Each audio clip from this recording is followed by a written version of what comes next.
हमारे ठाकुर वृंदावन से यहाँ आए थे। औरंगजेब के समय में जब आक्रमण हुआ था उस समय राजाओं के शरण में गोपीनाथ जी यहाँ आए।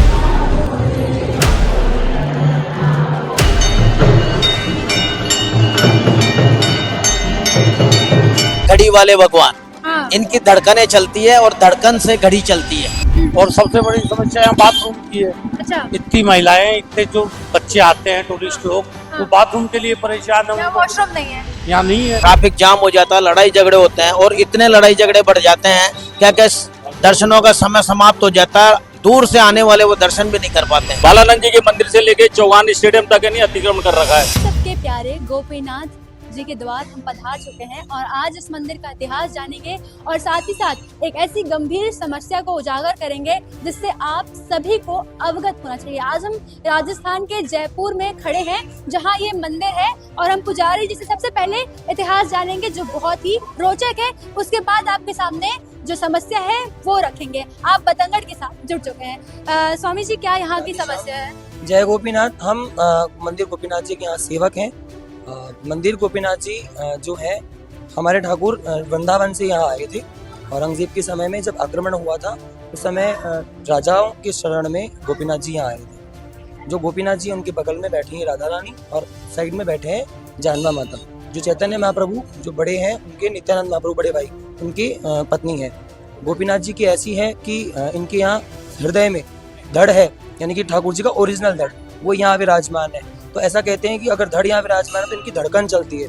कोई बाहर से फॉरेनर आए थे, उन्होंने जैसे ही घड़ी पहनाई ठाकुर जी को, पुजारी जी को दी, जो पुजारी जी खड़े हैं, और जैसे ही उन्होंने पहनाई गोपीनाथ जी को वह घड़ी चल पड़ी। तब से इन्हें घड़ी वाले ठाकुर के नाम से चलते हैं। मतलब उस धड़कन से ये घड़ी चल रही है आज भी उनके हाथ में। और बड़ी बात है कि एक विदेशी पर्यटन इस घड़ी को तोहफे के रूप में देते हैं। उस समय वो अपने साथ लेकर आए थे, वो जांच रहे थे कि ठाकुर जी कौन है, साक्षात है, साक्षात का अर्थ क्या होता है। तो उन्होंने चेक करने के लिए वो घड़ी इन्हें पहनाई थी। हाँ। और जैसे ही पुजारी जी ने घड़ी पहनाई तुरंत वो घड़ी चल पड़ी। इनकी महिमा, कुछ ऐसे संकेत जो भगवान ने दिए हो अपने श्रद्धालु। गोपीनाथ जी समय समय पर अपने भक्तों की श्रद्धा अनुसार संकेत करते रहते हैं, अपने भक्तों का उद्धार करते रहते हैं।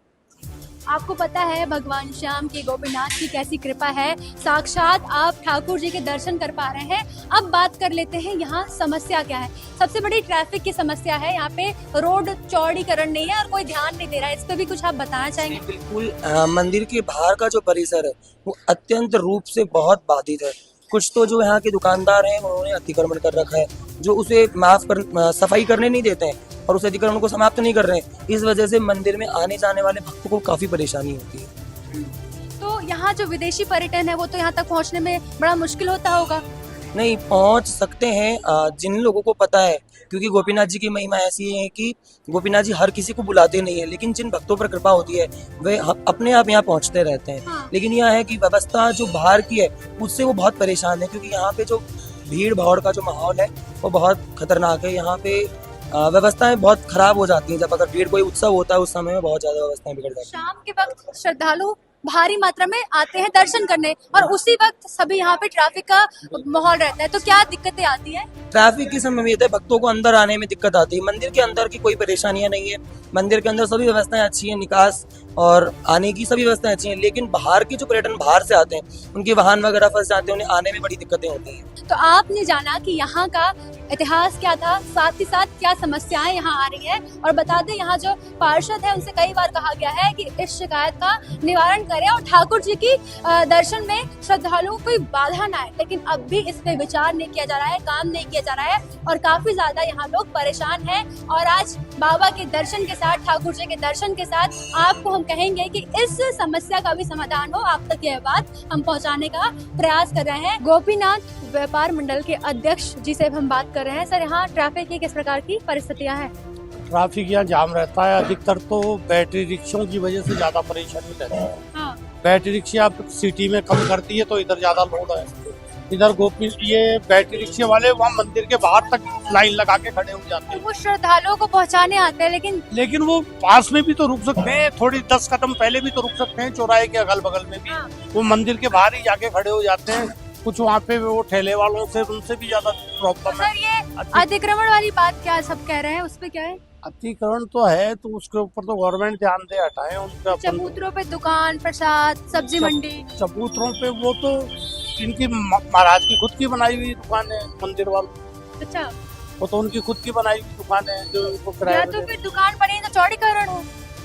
चौड़ीकरण तो अब कहाँ से होगी, वो तो जो सीमा है उसी में रहेंगे, नहीं लेकिन तो बाहर जो है उसमें जरूरी है। क्या लगता है ई रिक्शा के बंद होने से ई समस्या का? रिक्शा से ही ज्यादा जाम हो रहा है इस रास्ते में, क्योंकि मेन बाजार में कम कर दिया इनको, अब ये इधर ज्यादा रहते हैं और फिर घूमते हैं वहां तक तो ठीक है, लेकिन मंदिर के बाहर ही जाके खड़े हो जाते हैं, तो उससे ज्यादा समस्या रहती है। लेकिन ये समाधान छोटा सा समाधान हो सकता है, लेकिन सड़क का चौड़ीकरण भी बहुत आवश्यक है। वो तो चल ही रहा है काम, सड़क का चौड़ीकरण का तो चल ही रहा है, और सबसे बड़ी समस्या यहाँ बाथरूम की है। अच्छा, इतनी महिलाएं, इतने जो बच्चे आते हैं टूरिस्ट लोग, वो बाथरूम के लिए परेशान है, यहाँ उनको वॉशरूम नहीं है। यहाँ नहीं है। उसके लिए ऑर्डर सीट भी जारी हो गई नगर निगम से, हाँ, नगर निगम ने जगह भी चिन्हित कर दी, ऑर्डर सीट जारी हो गई, हाँ। लेकिन फिर भी वो अभी तक पड़ा है, गवर्नमेंट बना नहीं रही। सुतुल है यहाँ की यहाँ सुतुल है सरकार, मतलब धीमी गति से चल रही है। चीजें आई और खाली जरा सा जनक्रोध के बता के वापस चली गई, बना नहीं रही।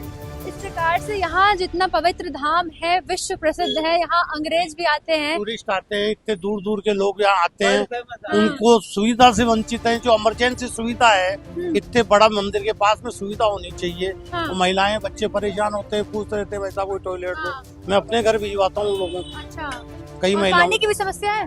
पानी की तो खैर इतनी ऐसी समस्या नहीं है, हाँ। लेकिन मुख्य रूप वो से ट्रैफिक और वॉशरूम की है। वॉशरूम की ज्यादा समस्या है। अच्छा, तो इस प्रकार से यहाँ आपको बताई रही थी कि दूर दूर से लोग यहाँ दर्शन के लिए आते हैं, लेकिन इस प्रकार की गंभीर समस्याओं का सामना करते हैं। लेकिन जो बाहरी लोग हैं, ना उनका ध्यान दिया जा रहा है, ना स्थानीय लोगों का ध्यान दिया जा रहा है, और शासन प्रशासन जो है वो सुस्त हो चुका है। देख पा रहे हैं यहाँ मंदिर के सामने ही भारी ट्रैफिक जाम लग गया है, और ये हर पल की कहानी है कि यहाँ जो श्रद्धालु दर्शन करने आते हैं ठाकुर जी के, वो इस ट्रैफिक का शिकार हो जाते हैं, और यहाँ अतिक्रमण सबसे बड़ा कारण है। सर, आप क्या बताना चाहेंगे, किस प्रकार से यहाँ मंदिर में परेशानियाँ हो रही हैं? यहाँ मंदिर में ट्रैफिक की बहुत ज्यादा परेशानी हो रही है। हाँ, आए दिन आए समय ट्रैफिक जाम हो जाता है, लड़ाई झगड़े होते हैं, और इतने लड़ाई झगड़े बढ़ जाते हैं क्या क्या दर्शनों का समय समाप्त हो जाता है, दूर से आने वाले वो दर्शन भी नहीं कर पाते हैं। यहाँ अतिक्रमण की बहुत भारी समस्या है। अतिक्रमण की भारी समस्या है। आप ये देख लीजिए, चबूतरों के ऊपर ये दुकानें लगी हुई है, सब चबूतरे हुआ करते थे, और आज ये इतना अतिक्रमण है कि कोई चल भी नहीं पाता है। ये दुकानें कब से आके यहाँ लगने लगी हैं?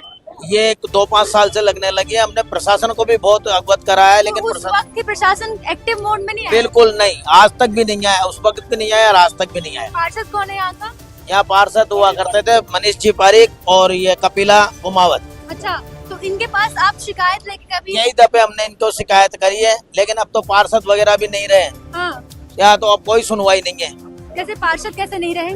वो पार्षदों का समय आ गया ना, चुनाव चुनाव का लड़ने समय आ जी। गया। अच्छा, और ये बताइए कि किस प्रकार की बाहरी जो टूरिस्ट आते हैं, पर्यटन आते हैं, उनको दिक्कतें होती है? पूरी दुनिया के टूरिस्ट आ रहे हैं इस टाइम के ऊपर। इनको एक नया नाम दिया है, घड़ी वाले भगवान। हाँ, इनकी धड़कनें चलती है और धड़कन से घड़ी चलती है, हाँ, और आज पूरी दुनिया का टूरिस्ट यहाँ आ रहा है, इंडिया का नहीं पूरी दुनिया का। और हर समय दोपहर के अंदर अगर दर्शन बंद भी रहते हैं, तब भी टूरिस्ट यहाँ पे इंतजार करता है बैठ के, दर्शन कब खुलेंगे, हम दर्शन करके जाएंगे। तो क्या संदेश जाता होगा जब देश विदेश से लोग राजस्थान की पवित्र भूमि में आते हैं ठाकुर जी के दर्शन करने, लेकिन यहाँ इतनी भीड़ रहती है, ट्रैफिक रहता है, तो क्या वो संदेश देंगे? वो संदेश यही देंगे कि हम भगवान की आस्था के लिए गए, लेकिन हमें दर्शन पूर्ण नहीं हो पाए, और हम ट्रैफिक में ऐसे फंस गए कि हमें बहुत परेशानी हुई। मतलब पूरी तरीके से अव्यवस्था है, लोग भी नहीं समझ रहे हैं और पार्षद भी यहाँ नहीं समझ रहे हैं। बिल्कुल, प्रशासन तो बिल्कुल भी ध्यान नहीं दे रहा। यहाँ दुकानदारी लोगों की चल भगवान से रही है, लेकिन फिर भी वो समझने को तैयार नहीं है। बिल्कुल आप देख लो कि क्या चबूतरों पर दुकानें लगी हुई है और किस तरीके से अतिक्रमण है। एक यहाँ पानी पेशाब की व्यवस्था नहीं है। कहीं बाहर से टूरिस्ट आता है तो हम मकानों के अंदर ले जाके उनको वॉशरूम में ले जाते हैं। और पानी की क्या दिक्कत है? पानी की भी दिक्कत ये है कि यहाँ कोने के ऊपर लगा हुई है टंकी, वहाँ साफ टंकी नहीं होती है। अपने एक वर्चस्व के लिए अतिक्रमण का टाइप करके और वहाँ पे लगा दी। जानवरों के लिए खेली थी, खेली भी हटा दी। ये बताइए, जब यहाँ कोई बड़ा त्योहार होता होगा ठाकुर जी का, या कोई अच्छा उत्सव का माहौल होता होगा, तब तो और भी ज्यादा दिक्कत होती होगी। बहुत दिक्कत होती है। हम लोग खड़े होकर ट्रैफिक की व्यवस्था करते हैं, लोग हमें डांटते हैं, हमसे झगड़ा करते हैं कि आप कौन होते हो जब प्रशासन नहीं बोल रहा है। लाखों लोग यहाँ आते हैं। लाखों लोग यहाँ आते हैं। अच्छा, तो यानी देख पा रहे हैं यहाँ ठाकुर जी के द्वार में हम खड़े हैं और सामने आपको दिखा रहे हैं दुकानों का अतिक्रमण है पूरी तरीके से। ये पहले चबूतरा हुआ करता था, इन लोगों ने अतिक्रमण कर लिया है। अब यहाँ ये जो टमटम है और ये जो गाड़ियां हैं वो ट्रैफिक जाम करवाती है, यहाँ लोग आ नहीं पाते हैं, लाखों की भीड़ जब आती है तो इस जाम में फंस जाती है। नगर निगम पार्षद यहाँ ध्यान नहीं दे रहा है और इस प्रकार की यहाँ परिस्थितियाँ निर्मित है। और जो आपके पुलिस प्रशासन भी नहीं दे रहा, यहाँ पुलिस प्रशासन नहीं दे रहा। नगर निगम कमिश्नर को कई बार बता दिया गया है कि एक नहीं, यहाँ की अगर मान लो किसी की तबीयत खराब हो गई, मकान में रह रहा है, तो उसको उस भीड़ में से कैसे निकाल के ले जाओगे आप? एम्बुलेंस भी नहीं निकलती। एम्बुलेंस तो आएगी नहीं, इतना ट्रैफिक होता है यहाँ पे। हर आदमी ने बालानंद जी के मंदिर से लेके चौगान स्टेडियम तक नहीं अतिक्रमण कर रखा है। चबूतरों पे पहचान नहीं की है नगर निगम ने, उसके बावजूद भी चबूतरों पे दुकानें बना करके एक नहीं अतिक्रमण कर दिया, जिसमें आने जाने वालों को, पैदल आने यात्री जो आसपास के जो लोग हैं उनको बड़ी समस्याएं आती है। तो हम प्रशासन से ये निवेदन करते हैं कि वह ये अतिक्रमण को हटाए ताकि पब्लिक को सुविधा मिले। और ई रिक्शा, सबसे ज्यादा ई रिक्शा इधर आ रहा है, जो चौगान स्टेडियम के नुक्कड़ पे ही रोका जाए उसको, और वहां से पैदल यात्री आएगा तो आराम से दर्शन कर पाएगा। तो यहाँ के मुख्यमंत्री हैं भजन लाल शर्मा जी, उनसे भी हमारी अपील है, यहाँ के पार्षद, नगर निगम और जितने भी प्रशासनिक और सत्ता में बैठे लोग हैं, उनसे हम निवेदन करना चाहेंगे कि ठाकुर जी के दरबार में ये जो परिस्थितियां उत्पन्न हो रही है उसका समाधान ढूंढा जाए। ये कोई बात नहीं होती है कि आप आंख मूंदे बैठे हो अपने घर में और यहाँ श्रद्धालुओं को और भगवान के दरबार में इस प्रकार की परिस्थितियां निर्मित। आज जिस टाइम पे जयपुर शहर बसा था, ये बिल्डिंगें बनी थी, उस टाइम के ऊपर ये चबूतरे बने हुए हैं। आज ये गाड़ी की पार्किंग कर दी, या अब जो भगत आता उसको जगह मिलती है वहीं पार्किंग कर देता वो। इस तरीके से बहुत खराब व्यवस्था हो जाती है। अब ये अतिक्रमण ही है, ये देखो आप इधर, ये चबूतरों का ही अतिक्रमण है। इस साइड के अंदर आप देखेंगे तो ये सरकारी नल है, सरकारी नल के ऊपर के साइड के अंदर लेके ये दोनों तीनों चारों दुकानें बनी हुई है। यहाँ चबूतरे हुआ करते थे, 10 बाई 15 का चबूतरा हुआ करता था यहाँ पे, ये पूरा का पूरा। आज ही इनके ऊपर से चबूतरे पे दुकानें बना ली। ये सब कहीं ना कहीं मिली भगत से काम हो रहा है। ये अच्छा, ध्यान भी नहीं दिया, कोई ध्यान नहीं दे रहा। अगर किसी को हम शिकायत करते हैं तो वो कहते हैं बोला आप कौन? मैडम सर, सबसे पहले तो मैं ये कहूँगा कि गोविंद देव जी से गोपीनाथ जी तक का कॉरिडोर पास हो चुका है। अच्छा, गवर्नमेंट इसको कभी भी, जो अतिक्रमण है उसको कभी भी खत्म कर सकती है। और इस बिल्डिंगों के चक्कर में और ये नाले के चक्कर में ही ट्रैफिक आए दिन जाम रहता है। व्यापारी सारा अपना माल बाहर निकाल के रखते हैं। कुछ व्यापारी ऐसे हैं जो अधिक जगह घेर के और ये काम करते हैं। अच्छा, तो जब कॉरिडोर का पास हो गया है बिल, तो फिर बन क्यों नहीं रहा है? समाधान क्यों नहीं निकाल रही है? ये तो गवर्नमेंट करेगी मैडम। एक्टिव नहीं है गवर्नमेंट? गवर्नमेंट एक्टिव नहीं है, किसी का दबाव तो है या फिर? जबकि ये था कि पहले जब गहलोत जी के टाइम पे आधी रात को आके टीम ने पूरी वो सर्च किया था, अपने शांति धारीवाल जी भी थे और उन्होंने पूरे निशान वगैरह तक लगा दिए थे, लेकिन कुछ कारण से वो सरकार रिपीट नहीं हुई और उसका फायदा ये उठा गई।